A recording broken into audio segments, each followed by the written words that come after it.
Mathrubhumi core തെരഞ്ഞെടുപ്പ് survey ഫലങ്ങൾ ഇന്ന് പൂർത്തീകരിക്കുമ്പോൾ ഇടതുപക്ഷ മുന്നണിയുടെയും ഐക്യജനാധിപത്യ മുന്നണിയുടെയും പ്രതീക്ഷകൾക്ക് ഇപ്പുറമാണ് അവരുടെ സർവേ ഫലങ്ങളുടെ സൂചന നൽകുന്നത്.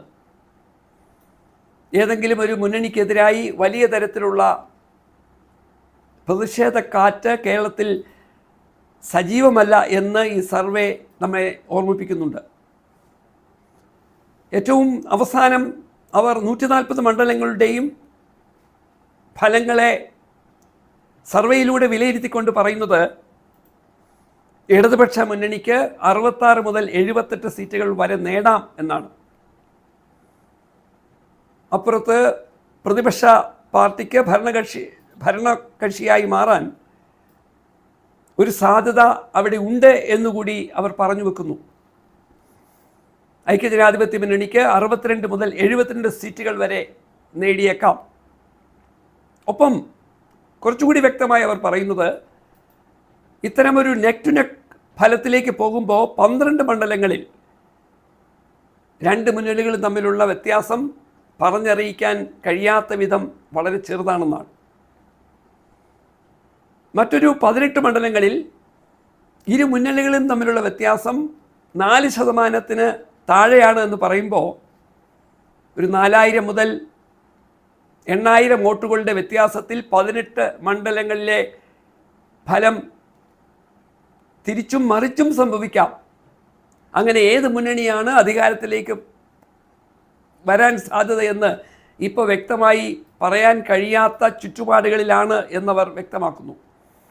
ഒപ്പം അവർ സമ്മതിക്കുന്ന ചില കാര്യങ്ങളുണ്ട്.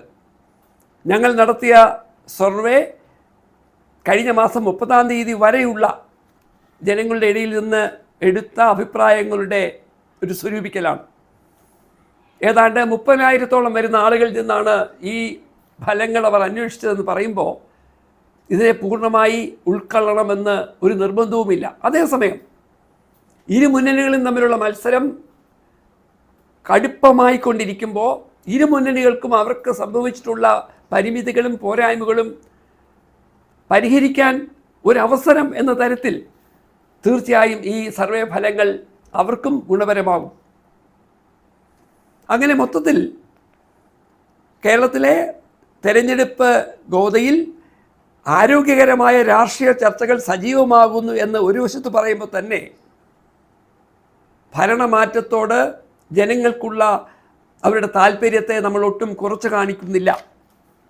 അതേസമയം ജനപ്രതിനിധികൾ ജനങ്ങളുമായി സ്ഥാപിച്ചെടുത്ത വൈകാരികമായ ബന്ധത്തിന് കൂടി വോട്ടർമാർ പരിഗണന കൊടുക്കുന്നു എന്നത് മറ്റൊരു വൈരുദ്ധ്യം കൂടിയാണ്. അതുകൊണ്ട് ഇതിൽ ഏതിനായിരിക്കാം മുൻതൂക്കം ലഭിക്കുന്നത് അതനുസരിച്ചും സർവേ ഫലങ്ങൾ മാറി മറിയാം.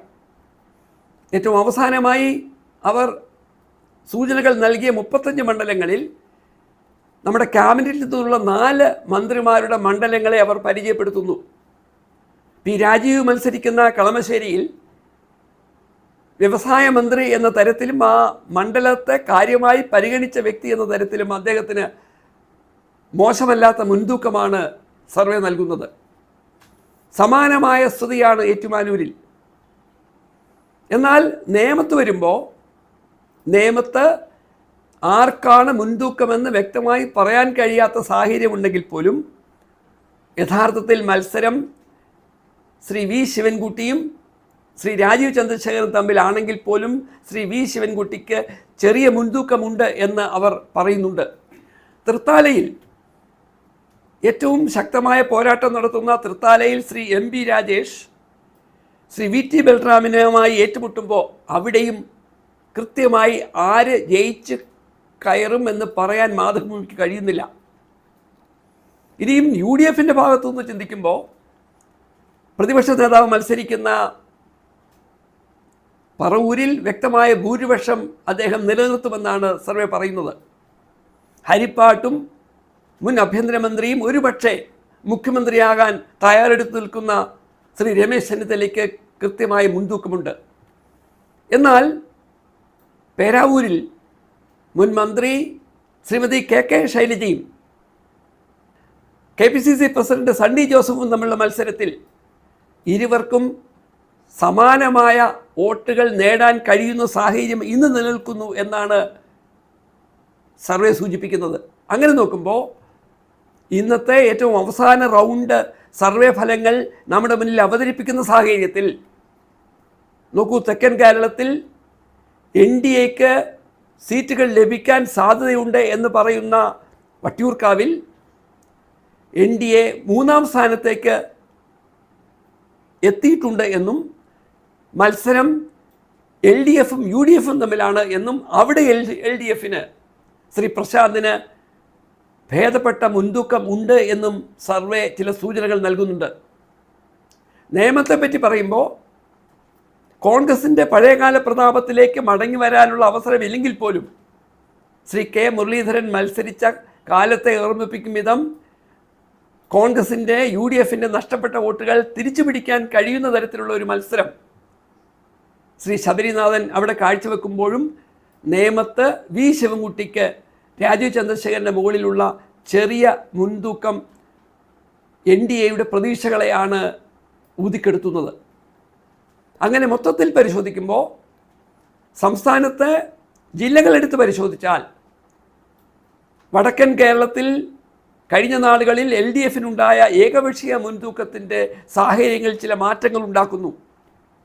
കോഴിക്കോട് മണ്ഡലത്തിൽ നമുക്കറിയാവുന്നതുപോലെ കഴിഞ്ഞ പ്രാവശ്യം UDFന് വേണ്ടി മുസ്ലിം ലീഗിനും ശ്രീമതി രമയ്ക്കും മാത്രമാണ് അവിടെ വിജയിക്കാൻ കഴിഞ്ഞതെങ്കിൽ ഈ പ്രാവശ്യം കോഴിക്കോട് UDFന് സീറ്റുകൾ വർദ്ധിപ്പിക്കാൻ കഴിയുന്ന സാഹചര്യമുണ്ട് എന്നാണ് സർവേ നമ്മളുമായി പങ്കുവെക്കുന്നത്.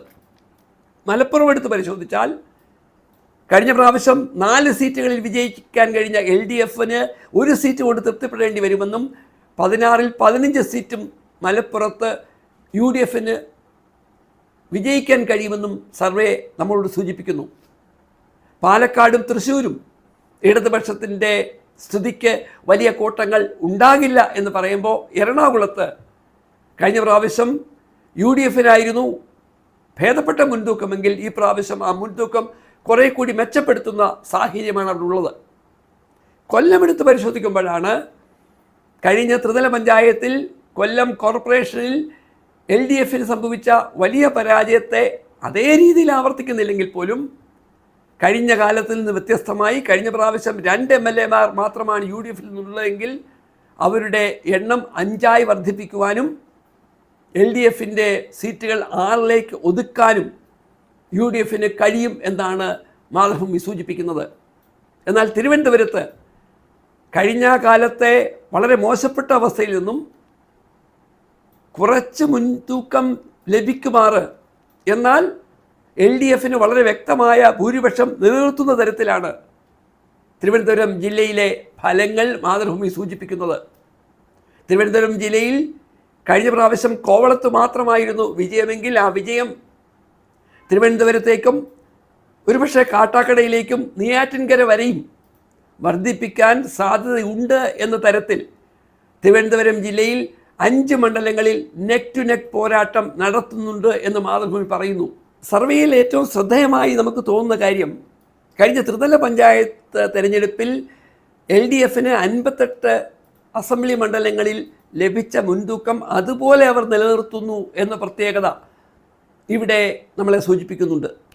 മറ്റൊന്ന്, പ്രധാനമന്ത്രിയുമൊക്കെ ആവർത്തിച്ച് കേരളത്തിൽ വന്ന് NDA അത്ഭുതകരമായ മുന്നേറ്റം ഉണ്ടാക്കുമെന്ന് ആവർത്തിച്ച് പറയുമ്പോൾ പാലക്കാട് UDFന് പിന്നിൽ NDA ഒരിക്കൽ കൂടി പരാജയപ്പെടുമെന്നും നേമത്തും കഴക്കൂട്ടത്തും അവരുടെ സ്ഥിതി അത്ര ആശാവഹമല്ലെന്നും വട്ടിയൂർക്കാവിൽ കഴിഞ്ഞ പ്രാവശ്യം ലഭിച്ചതിനേക്കാൾ കുറച്ച് വോട്ടുകൾ മാത്രമേ കിട്ടുകയുള്ളൂ എന്നും അങ്ങ് വടക്ക് മഞ്ചേശ്വരത്ത് UDFൻ്റെ വിജയം സുരക്ഷിതമാണ് എന്നും സർവേ പറയുമ്പോൾ തീർച്ചയായും മതനിരപേക്ഷ കേരളം ഒരുപക്ഷെ ഇടതുപക്ഷത്തെ തോൽപ്പിക്കാൻ അവർ ആഗ്രഹിച്ചാലും UDFനെ അധികാരത്തിലെത്തിക്കാൻ അവർ തീരുമാനിച്ചാലും NDAക്ക് ഒരിക്കൽ കൂടി അവസരങ്ങൾ നൽകില്ല എന്ന സൂചനയും ഈ സർവേ നമ്മളുമായി പങ്കുവെക്കുന്നുണ്ട്. ജനങ്ങൾ അകത്തു നിർത്താൻ ശ്രമിക്കുന്ന NDAയുമായി കേരളത്തിലെ ഇടത് ഐക്യമുന്നണി സംവിധാനങ്ങൾക്ക് ഒരിടത്തും ഡീലില്ല